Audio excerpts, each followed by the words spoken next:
Washington. Crime in England and Wales increased by 9% in the year to the end of June. The Office for National Statistics says the number of violent and sexual offences recorded by police went up by nearly a fifth, with robbery increasing by almost a quarter. And murders are now at their highest level for a decade, with 719 murders recorded during the period. Meanwhile, calls and messages to the charity Crimestoppers are at a record high, with many people saying they made contact with the crime-fighting charity because they couldn't reach the police.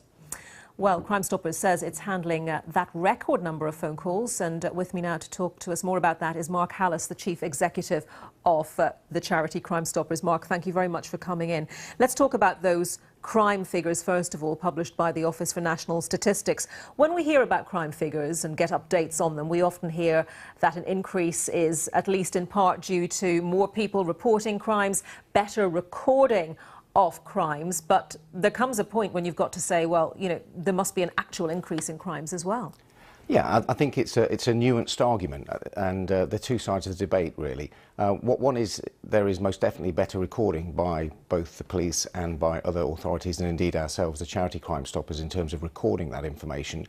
But also, after a period of time, when you see that increase, it probably indicates that there is an increase happening in those areas too. It seems natural then, that fits very much with what you're reporting, that you are getting more calls. Yes, very much so. We've received a record number of calls and contacts from the public, because we also receive online forms from the public as well as telephone calls. And we were at an all-time high, rising by about 6% over the last year and indeed 40% over the last couple of years. And that very much chimes with what we're seeing from the crime survey, and also in terms of the types of crime as well, with increases in terms of violent crime of about a fifth, in terms of information regarding murders of about 15%, which is almost exactly the same as we're seeing in the survey, and also with respect to modern slavery and domestic abuse too. And as we've reported, people are saying they're calling yourselves at Crimestoppers because they can't necessarily get through to the police, so there's that. But also, is it because, you know, you're not the police, and it can be a fairly anonymous experience? If people really don't want their details to be passed on, they won't be passed on. So is that driving up the number of calls to you also? I think it's most certainly we're getting more calls and more contacts from the public, because our messaging to the community, to our beneficiaries, is working better than ever, and that's resulting in more contacts. I think that, you know, a small reason as well is perhaps a small amount of frustration occasionally with 101, and people know that they can contact us and will get hold of us almost immediately. And of course, people know that if they've got an immediate concern, they should and will ring 999 in any case.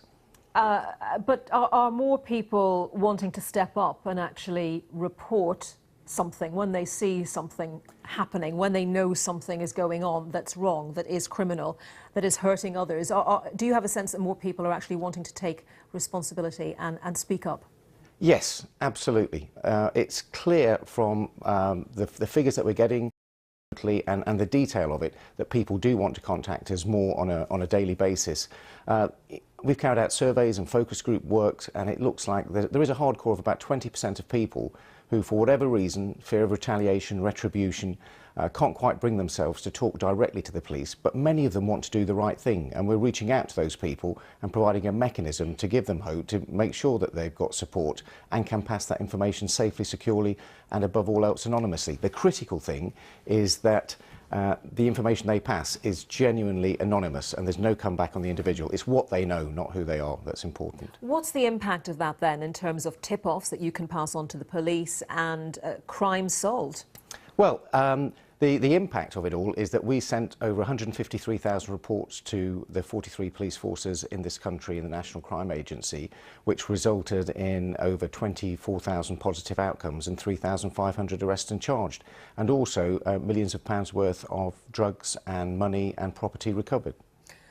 Do you have enough people to cope with this increase in calls, enough call handlers, etc.?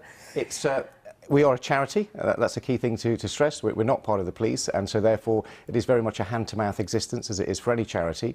We're meeting that challenge just about, and by investing in the right quality people, we've got some very good people on the team, some very good professional call agents, and investing in technology, we're just about able to meet the demand, but it is a struggle. Where's your funding coming from? Our funding comes from the 43 police forces of this country and the police and crime commissioners and the chief constables in those forces, the Home Office, who are very strong partners, and we raise a small amount of money commercially as well, corporate social responsibility and running whistleblowing hotlines for commercial partners too. Are you asking the government or those forces for any more cash? Because we know budgets are tight, aren't they? Budgets are tight for everybody, and we're certainly working really hard to make sure that we at least maintain funding at its current level. OK, Mark, thank you very much for coming along to talk to us. Mark Hallas, the Chief Executive of the charity Crimestoppers. Pleasure, thank you.